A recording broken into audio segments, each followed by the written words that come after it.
Boa noite, queridos irmãos, que a graça e a paz de nosso Senhor e Salvador Jesus Cristo continue abundante em nossos corações. Quero convidá-los a abrirem as suas Bíblias nos Salmos, desta feita o Salmo 23, dando sequência à nossa série de sermões nos Salmos, Salmos messiânicos. O Salmo 23, de forma tradicional, não é visto como um salmo messiânico. Entretanto, alguns teólogos, alguns estudiosos, mais recentemente, têm entendido que este salmo é um salmo messiânico. E nós vamos analisar, olhar para este salmo hoje, o Salmo 23. Salmo 23, assim nos diz a palavra do Senhor. O Senhor é meu pastor, nada me faltará.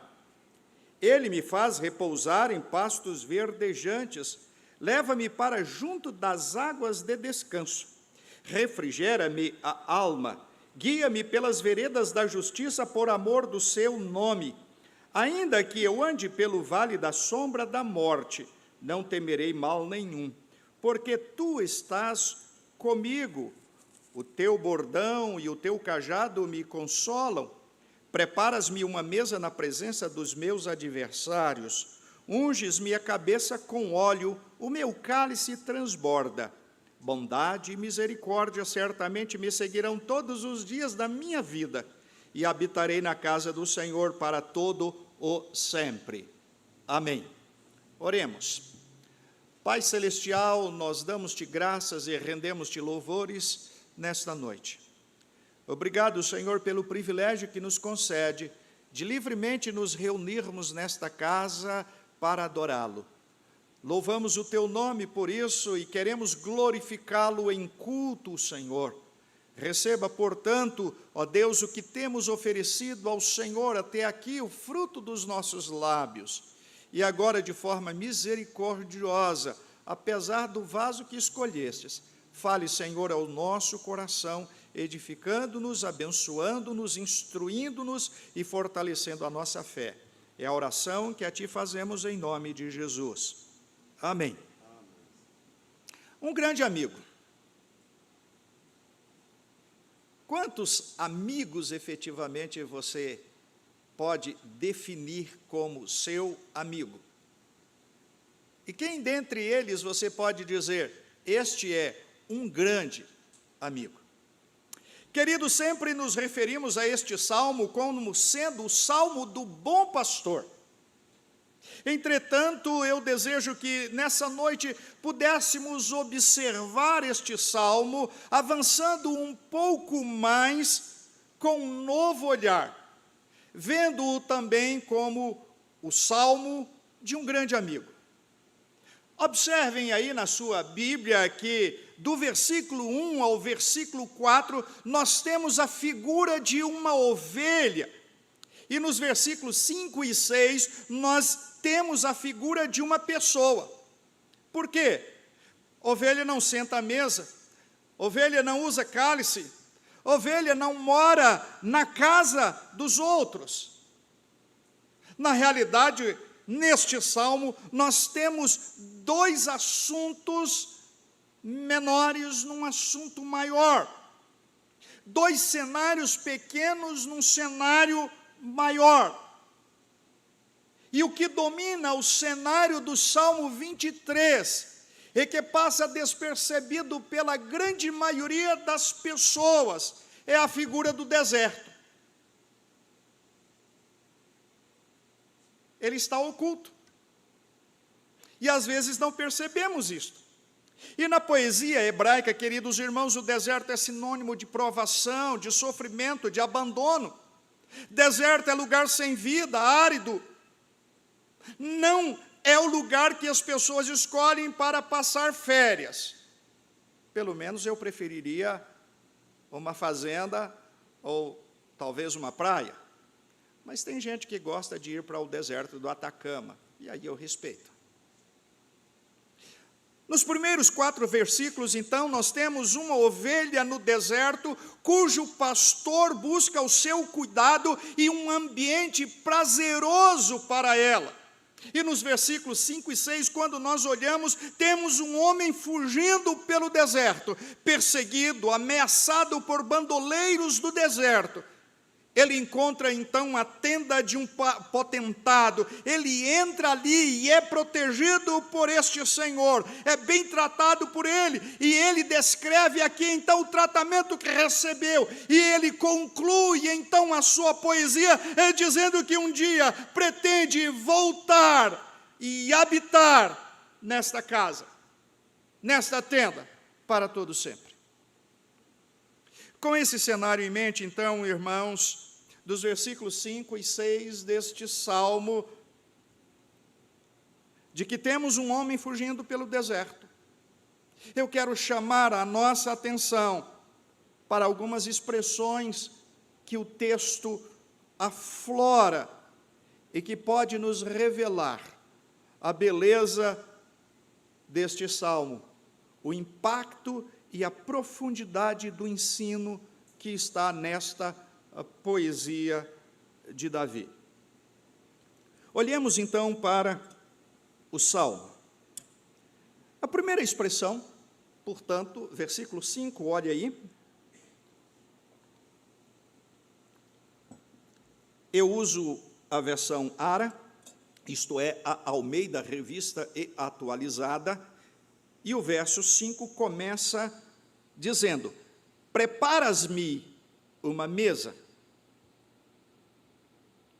Essa expressão está bem consoante com a força do texto original, isto é, do texto hebraico. Mas não é uma mesa habitual. Preparas-me uma mesa. Aquela mesa foi preparada especialmente para este homem que chegou. Tu preparas para mim esta mesa, ela é especialmente preparada para mim. Mas nesse momento da história, mais ou menos 1000 anos antes de Cristo, mesa é um pedaço de couro estendido no chão. Se possui pernas ou não, esse artefato ou esta mesa, aqui não é relevante. Relevante é o significado da mesa. Mesa é lugar de comunhão. Não se comia com uma pessoa desconhecida, assentar-se então com alguém, a mesa era partilhar a amizade e o destino com essa pessoa. Mesa é um lugar de convivência e de intimidade familiar.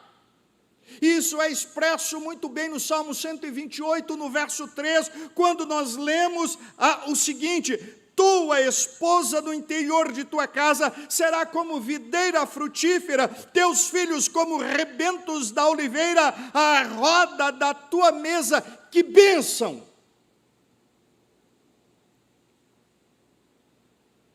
Ninguém come com um desconhecido. Eu sei que você vai dizer, mas toda semana, durante os dias da semana, eu como com desconhecido. Sim, hoje, por força das circunstâncias, às vezes até partilhamos a mesma mesa, mas não a comunhão que existe acerca de reunir-se à mesa.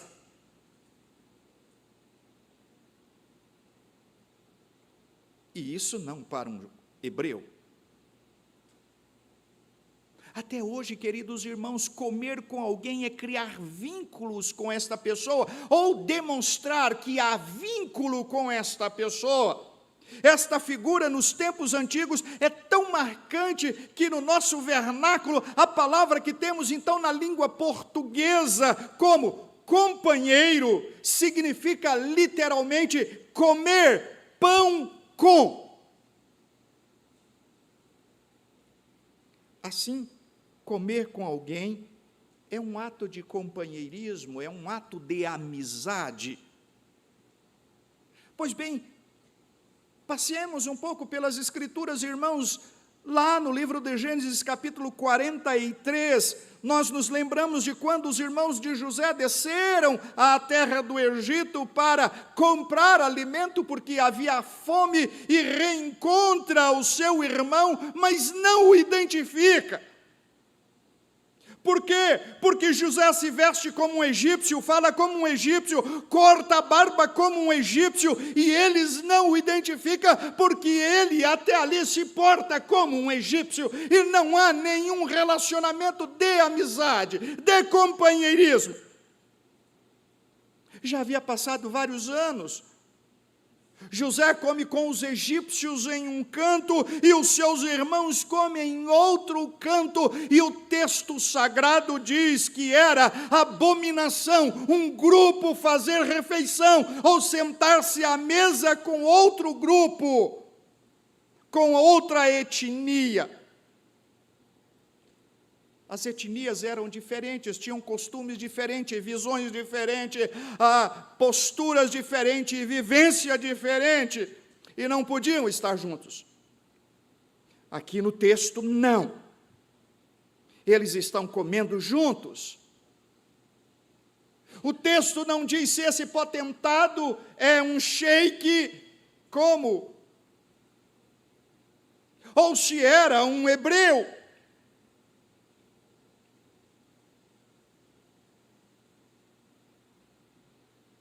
Eles estão comendo juntos. Vamos imaginar, queridos irmãos, permita, por favor, esse homem dizendo o seguinte: eu vim andando pelo deserto, vinha esse grupo de bandoleiros atrás de mim, eu corria risco de vida, estava prestes a desmaiar neste calor, eu encontrei a tua tenda, e preparastes para mim uma mesa, tu me ofereceste amizade, companheirismo.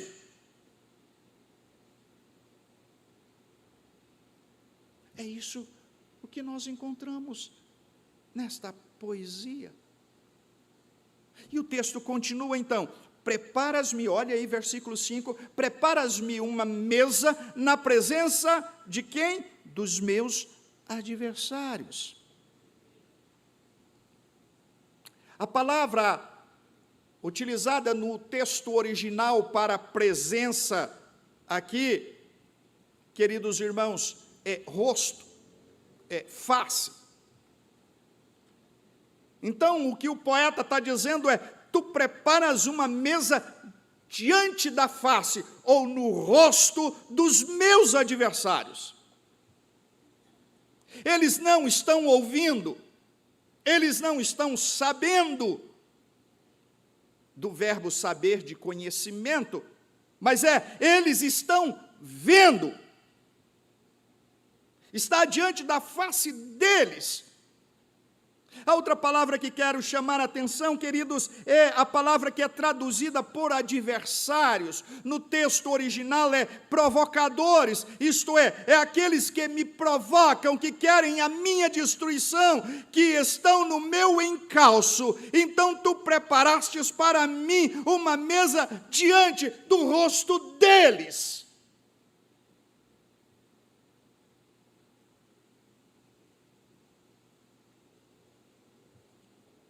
O que é que o dono desta tenda, este potentado, este senhor está fazendo?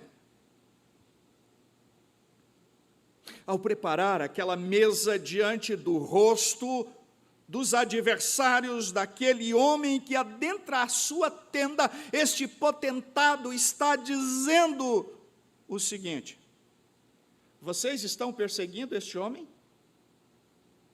Pois saiba, ele é meu amigo. A mesa está posta. Vocês estão no encalço dele? Pois eu lhes digo, eu gosto dele, e eu cuido dele, e eu o protejo. Como este Senhor é mais poderoso que eles, pois ele é um potentado, então, que aqueles bandoleiros o temam. Para nós, queridos irmãos, que cremos na Bíblia como a palavra de Deus e colocamos a nossa fé em Jesus Cristo, isso é uma promessa muito grande. Vamos lembrar. Lembramos então de Zacarias 2:8, quando Deus diz dos seus fiéis: porque aquele que tocar em vós, toca na menina do seu olho. Lembramos, queridos irmãos, de quando Jesus alcança Saulo, o Saulo de Tarso, que está a caminho de Damasco, lá em Atos capítulo 9, a pergunta formulada a Saulo não é: Saulo, por que você está perseguindo os cristãos? Saulo, por que você está hostilizando a igreja? Não. A pergunta que encontramos lá no verso 4 é: Saulo, por que me persegues? Aquilo que Saulo estava fazendo contra os cristãos, o Senhor Jesus diz que estava vendo como perseguição a ele mesmo. O que esse potentado está dizendo a esses bandoleiros é a mesma coisa. Vocês estão perseguindo este homem, então vocês estão perseguindo a mim, pois ele é meu amigo.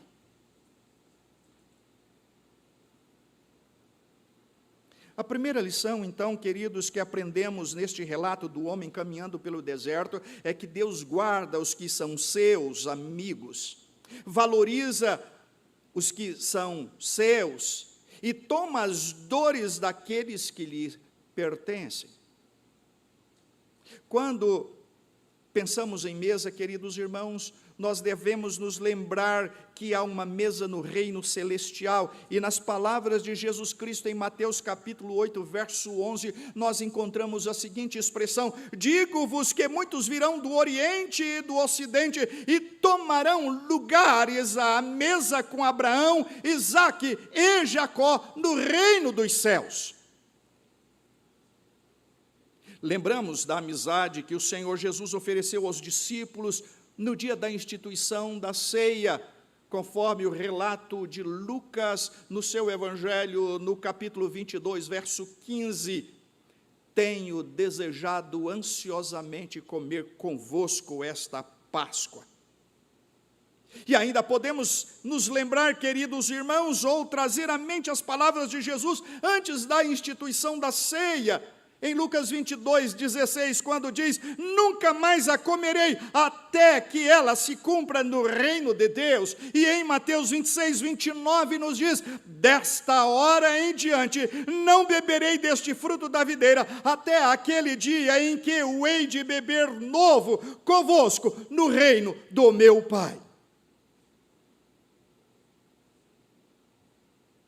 Assim, aquele que já confessou Jesus como seu Salvador e Senhor, quando anda pelo deserto, ou quando tem perseguidores, bandoleiros atrás de si, deve se lembrar que tem um potentado que se declara seu amigo, que o defende, que lhe oferece abrigo, que sai em sua defesa, e que lhe promete segurança e um lugar de morada nesta terra e na eternidade.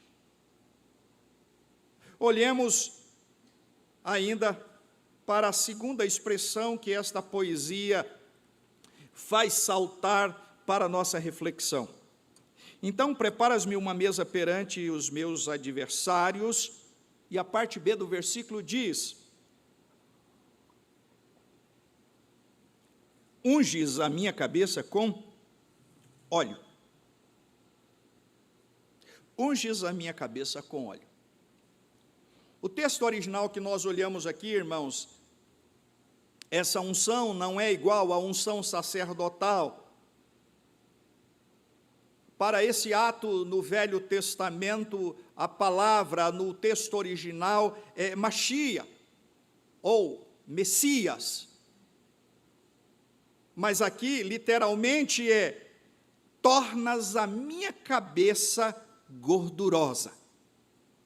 É isso que o texto está dizendo. É isso que está sendo dito aqui. Tu passas gordura na minha cabeça, no meu cabelo. Eu confesso que para mim isso é um pouco nojento. E quando eu olhei o texto original, eu quase disse, eca.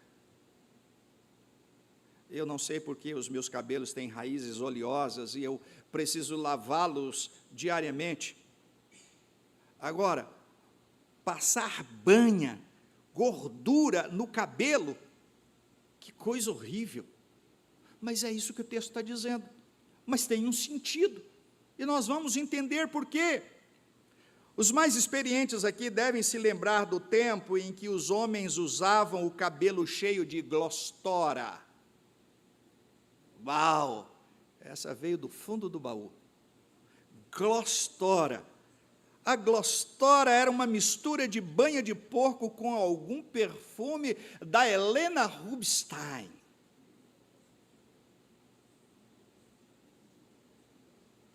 Teve alguns irmãos que até sentiram o perfume da glostora.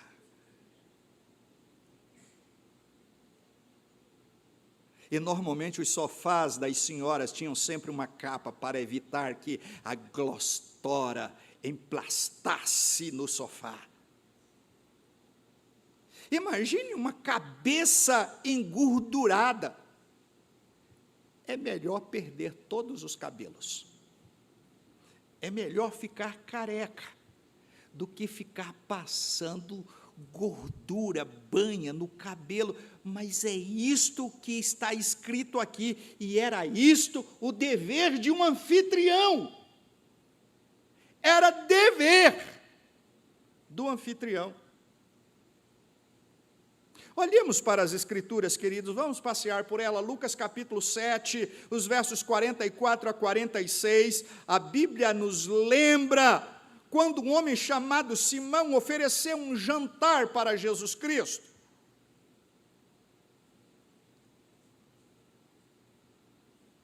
A Bíblia não fala se usou taças de cristais, não. Dos versos 44 a 46, Jesus dirige-se a Simão e diz, Simão, vês esta mulher? Entrei em tua casa e não me deste água para lavar os pés, ou para os pés. Esta, porém, regou os meus pés com lágrimas e os enxugou com seus cabelos. Não me deste ósculo, isto é, um beijo na face. Ela, entretanto, desde que entrei, não cessa de me beijar os pés. Não me ungiste a cabeça com óleo, mas esta, com bálsamo, ungiu os meus pés. Por que essa declaração? Porque esse era o dever do anfitrião. Ora, lá fazia mais calor do que algumas capitais do norte do nosso querido Brasil. Conheço praticamente todas. Mais calor do que Porto Velho, do que Campo Grande, do que Cuiabá, do que Teresina. Mais quente do que Rio Branco. Mais quente do que Manaus. E me lembro que certa feita estava em Manaus para uma série de conferências, e aí ali bem no centro, onde tem aquele mercadão, eu olhei, as minhas vistas pousaram sobre aqueles termômetros que lá estão, 52 graus. Só que Manaus é úmido. Mas aqui é um deserto. O homem vem fugindo pelo deserto, está prestes a ter uma insolação, o couro cabeludo a ponto de rachar, escama com o calor. Quando a pessoa chega em casa, a primeira coisa que ele necessita, ou que ela necessita, perdão, é de proteção para a cabeça, para evitar a insolação ou a rachadura. Evitar que esse tempo o destrua por completo. E um bom anfitrião lhe oferecia óleo gordura para passar na cabeça. O homem está dizendo: eu vinha desfalecendo por esse deserto, estava prestes a ter insolação, e tu preparastes uma mesa diante dos meus adversários e refrescaste a minha cabeça passando óleo nela.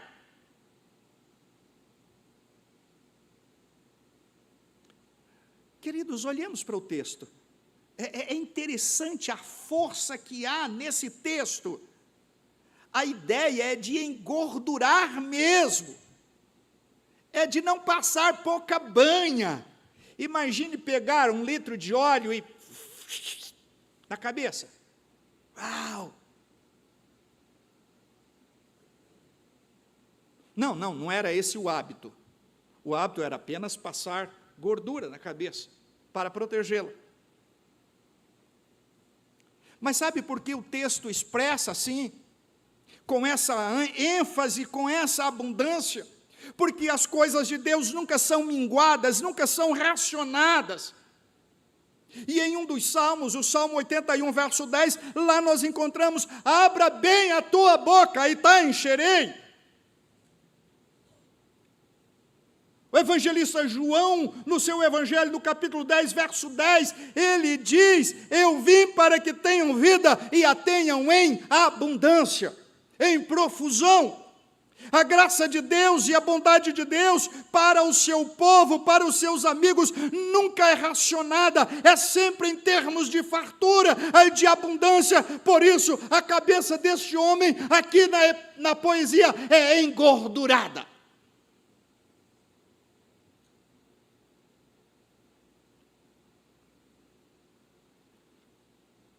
Olhemos para o texto. A parte A do verso 5 diz: preparas-me uma mesa na presença dos meus adversários. Isto é uma ação pública, um cuidado público, um cuidado para que os outros vejam. Unges a minha cabeça com óleo, é um cuidado pessoal, é um cuidado particular. Porque dizia respeito tão somente àquela pessoa. Então, esse potentado está cuidando deste homem que o faz seu amigo, no público e no particular. Ele cuida diante dos outros e cuida também na experiência individual. Mas a lição aqui é: o homem que foge pelo deserto e é atraído por Deus e entra na sua casa será protegido, não ficará com a cabeça rachando ou à mercê dos seus perseguidores. A poesia continua: unges a minha cabeça com óleo e o meu cálice transborda. De novo, a figura de abundância. Aqui não diz enche o meu cálice, mas transborda. Mas transbordar é falta de educação. Me recordo das etiquetas que tínhamos que aprender quando estive na casa de Rio Branco. Modo de assentar, modo de falar, modo de vestir, modo de portar e, inclusive, modo de servir.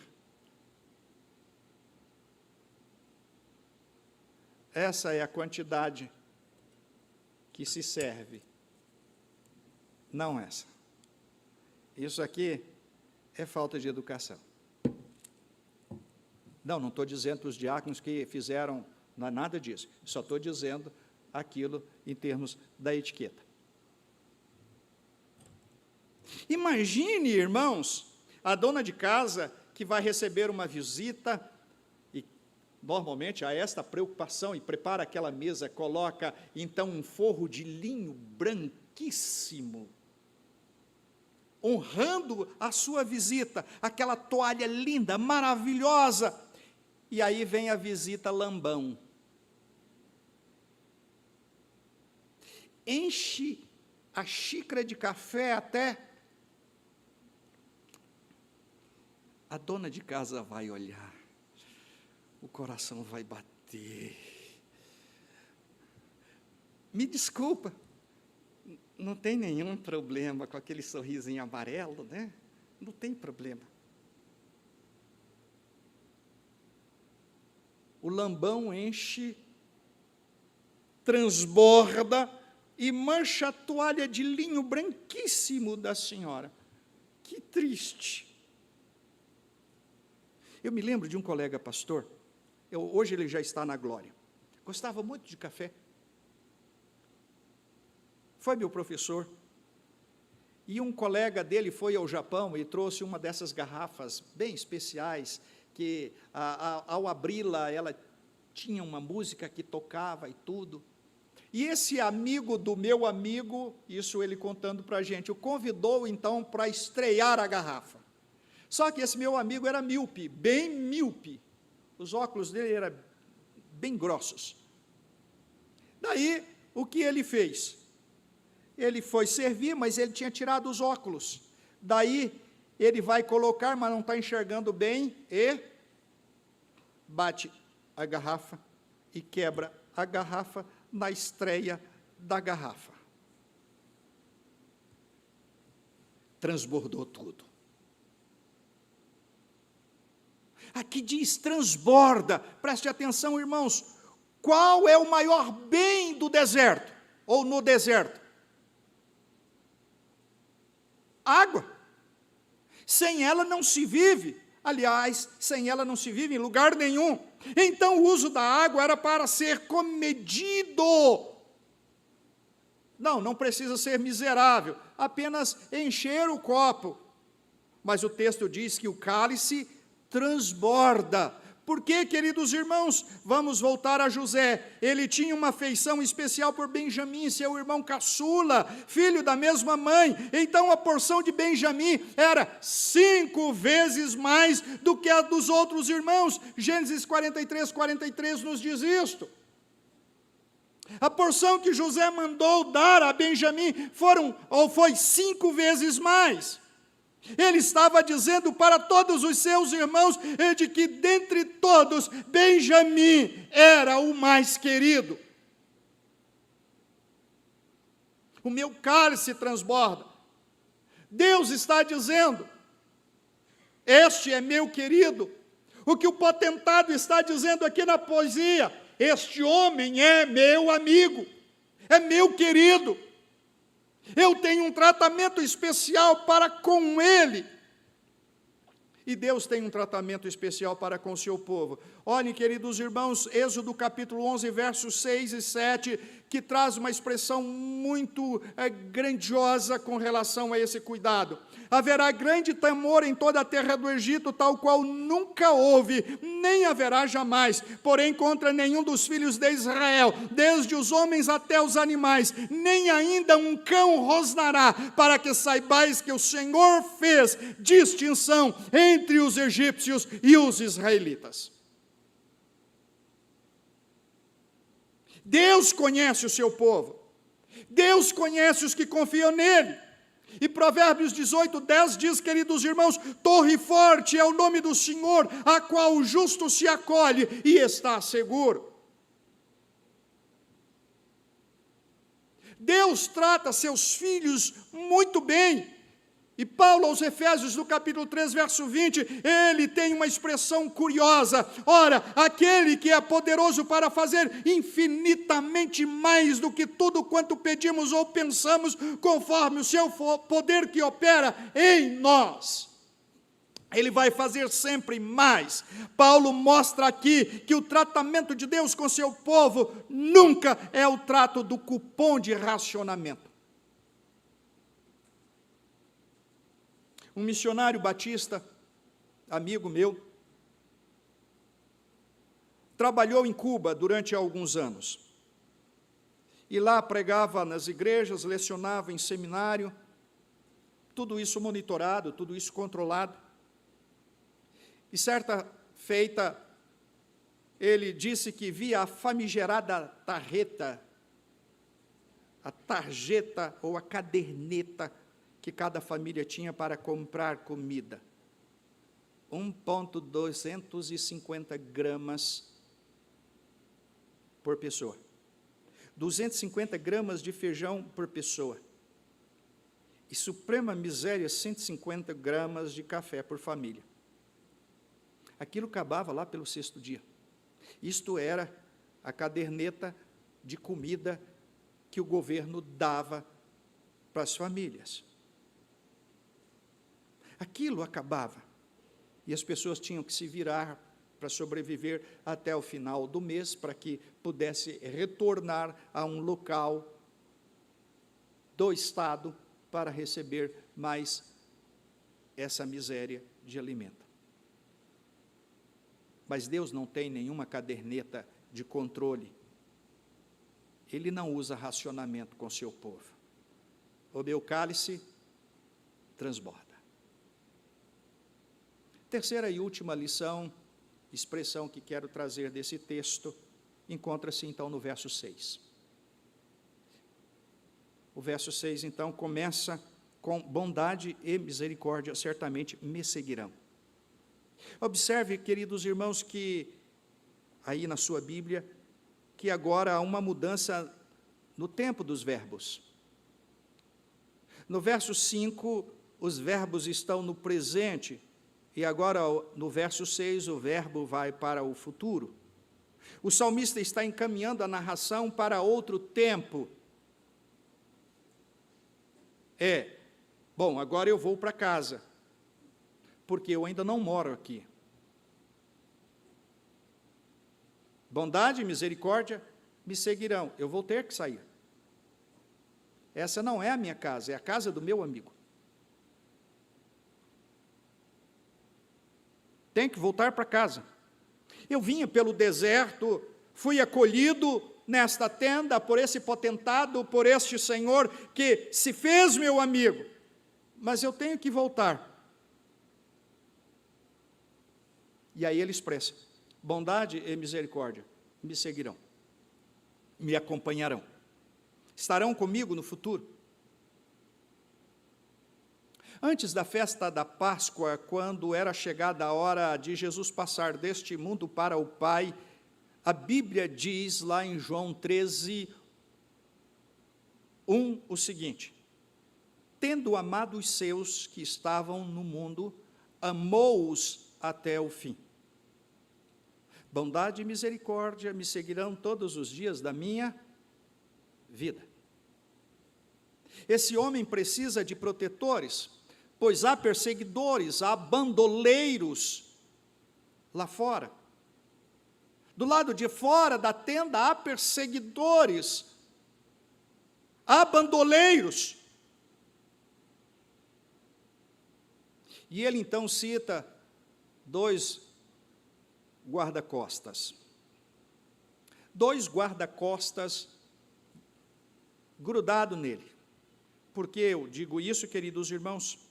Ora, onde nós lemos bondade e misericórdia certamente me seguirão todos os dias, no texto original, no hebraico, ele diz: bondade e misericórdia me grudarão. O verbo é grudar, grudar nas costas. São guarda-costas que vêm realmente grudado às costas daquele homem para protegê-lo. E aí, permita-me, queridos irmãos, sem qualquer pedância, bondade é a palavra tov, do texto original, cuja tradução quer dizer o que é bom, tudo o que é bom. E misericórdia, a palavra mais rica da língua hebraica é hesed.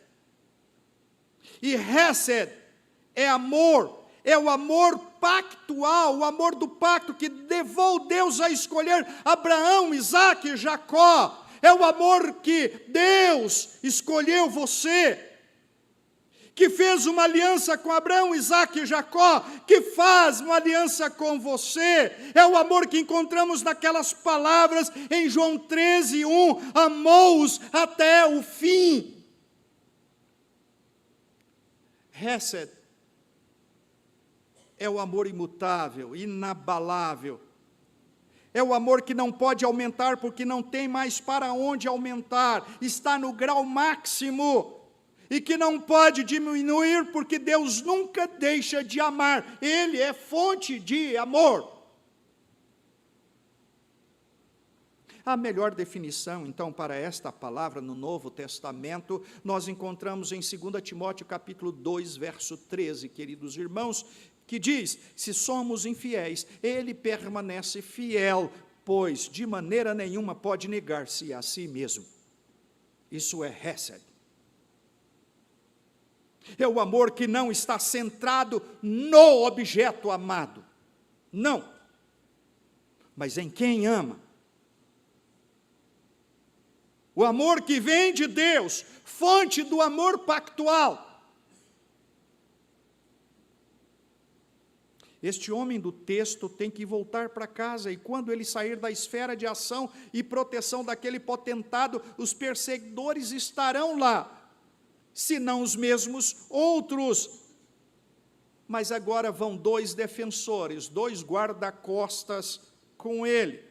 E tudo que este Senhor tem de bom, o que é bom, e todo o seu amor, o amor de pacto da aliança que ele fez, de fazer aquele homem seu amigo, o amor de cuidado, irão às costas deste homem, grudado nele como guarda-costas. E aí ele diz: bondade e misericórdia me seguirão todos os dias da minha vida.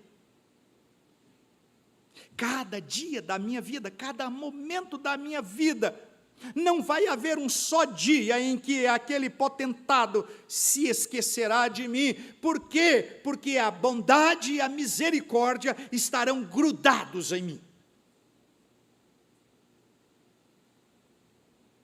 Esta é outra convicção, queridos irmãos, que tem o crente em Jesus Cristo. Ou pelo menos precisa tê-lo. Deus não é instável. Deus não sofre com problema hormonal, com todo respeito aí, né? Ele não é instável. Um dia aceita, outro dia não aceita. Um dia estou salvo, outro dia não estou salvo.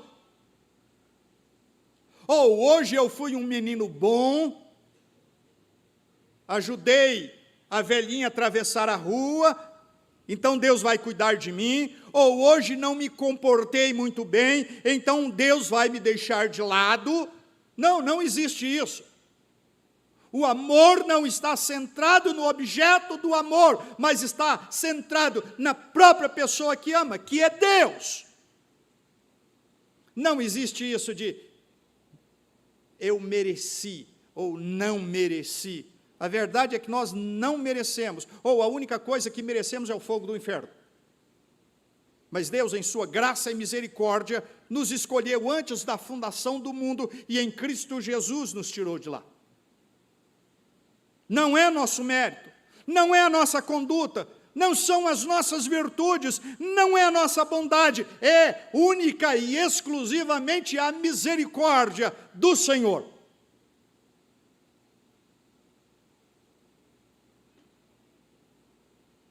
Temo muito, queridos, que os evangélicos estejam se esquecendo de uma das mais ricas heranças da reforma protestante, e que nos lembramos aqui no mês de agosto, no mês de aniversário da nossa igreja. As doutrinas da graça, a famosa tulipe. Não é quem nós somos, não é o que fazemos, não, é quem Deus é. É a graça de Deus, é o poder de Deus, é o cuidado de Deus. E podemos olhar na nossa própria experiência, na nossa existência, queridos irmãos, como pais. Quando nossos filhos erram, nos entristece, mas não deixamos de amá-los porque erraram, pois ainda são nossos filhos. Tem o nosso sangue, tem o nosso sobrenome, tem o nosso amor, tem o nosso cuidado e tem a nossa proteção. Quando nós erramos, Deus não deixa de nos amar e não deixa de cuidar de nós. Sim, vai nos corrigir. E vai fazer isso porque somos seus filhos. Agora o salmista vai chegando à parte final da sua poesia, e ele diz, então, bondade e misericórdia me seguirão todos os dias da minha vida, e habitarei na casa do Senhor para todo sempre. E aqui nós temos um jogo de palavra. Não sou hebraísta, mas para quem tem um contato com o hebraico, nós vamos encontrar lá esse verbo habitarei em algumas versões como chav, C-H-A-V, e em outras como shov, S-H-O-V. E aí é apenas um kametz kador. Um tem um tracinho, o outro tem um ponto. Você tira o tracinho, coloca o ponto, sai de chave para shov. Ok? Só que muda completamente o verbo. Chave quer dizer habitarei. E shov quer dizer voltarei. Então, alguns tradutores acabam hesitando entre colocar shav ou shov. Isso é, habitarei ou voltarei.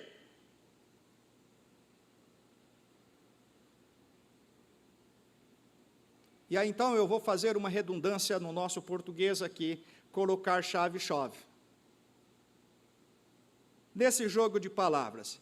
Então, ele pode estar dizendo, eu voltarei e habitarei na casa do Senhor para todo sempre. Eu vou voltar para esta tenda que me acolheu, para este Senhor que cuidou, e eu vou morar aqui. Em linhas gerais, o que ele está dizendo é o seguinte, este meu amigo me tratou tão bem, cuidou tão bem de mim, que um dia eu vou voltar aqui para morar com ele, para sempre.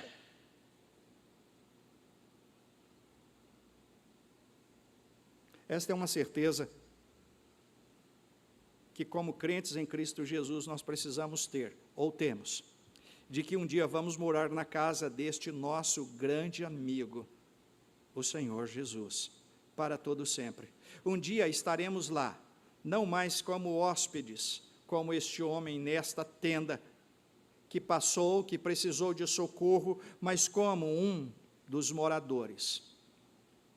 E o evangelista João, no capítulo 14 do seu evangelho, expressando a declaração de Jesus Cristo, ele diz, na casa de meu Pai há muitas moradas. Se não fosse assim, não vou-lo teria dito, vou preparar-vos lugar. E quando eu for e preparar-vos lugar, voltarei, vos levarei para mim mesmo, para que onde eu esteja, estejais vós também. Esta é a convicção que temos como cristãos. De que assim como este homem da poesia, um Senhor o protegeu em momento de perseguição, nós também um dia fomos protegidos pelo Senhor. Não porque nós mesmos fomos à tenda dele, mas porque ele mesmo nos atraiu à sua tenda. Esta é a convicção que um cristão deve ter, de que ele tem um Deus que cuida dele aqui, de um Deus que o receberá em glória, de um Deus que o fará morar com ele, perene peremptório. E aí que chegamos ao título do nosso sermão, um grande amigo. A razão porque colocamos o tema de um grande amigo. E é uma pena, queridos, que tantas pessoas pensem que Deus é um Deus carrasco. Não, Ele é um Deus justo. Não, Ele não está escondido atrás de uma árvore, ou faz parte do ministério público que fica procurando falhas nas pessoas. Não, Ele é um Deus justo. Em cuidado dEle. Aqui aprendemos uma nova lição. No Novo Testamento, Jesus diz assim, eu sou o bom pastor. O bom pastor dá a vida pelas ovelhas. Nós não cremos num Deus distante, num espírito de luz ou no olho mágico dentro do triângulo ou numa nuvem gasosa distante. Cremos num Deus pessoal, num Deus relacional, que se fez homem, que habitou entre nós, que conheceu a nossa experiência e que se prontifica para ser o nosso grande amigo. Tudo que o Salmo nos oferece, nós encontramos na pessoa bendita de Jesus Cristo. Daí poder dizer que este Salmo também é messiânico, apesar de não estar encravado ou incrustado na lista de salmos messiânicos. Ele quer, Jesus Cristo, ser o seu grande amigo.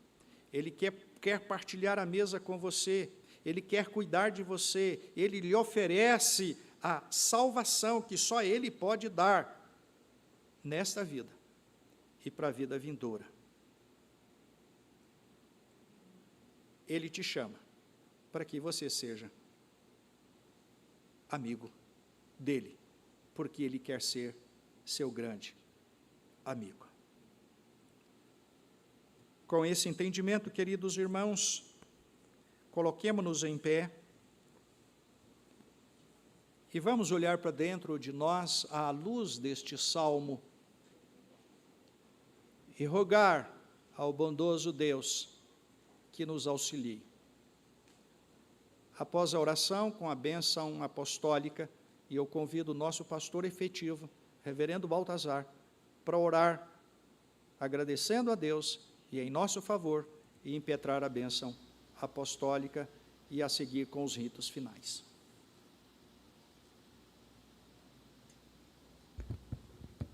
Oremos. Pai Celestial, nós damos graças ao Senhor. Obrigado pela Tua palavra, que fala ao nosso coração e nos lembra, Pai, da certeza de que o Senhor está conosco. Que o Senhor, Pai, nos acompanhe na nossa semana, as atividades que teremos, Pai. Irmãos, irmãs nossos, lutando, Senhor, com enfermidades e problemas pessoais. E nós queremos, Pai, em nome de Jesus, pedir ao Senhor que continue sendo em suas vidas o conforto, a paz e o consolo que vem do alto. Que o Senhor, Pai, ajude, abençoe, encaminhe a cada um, a cada família, a cada pai, a cada mãe que tem se entristecido por circunstâncias na vida. Que o Senhor traga, Pai, alegria e confiança. Nos leve em paz, nos leve, Pai, amparados e abençoados, que de fato a bondade e a misericórdia seja sempre uma realidade em nossas vidas. Senhor, nós oramos, dando graças ao Senhor, em nome de Jesus.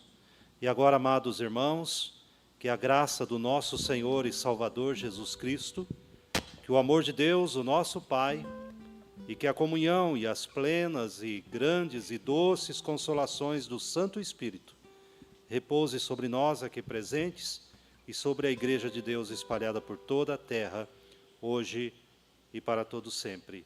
Amém.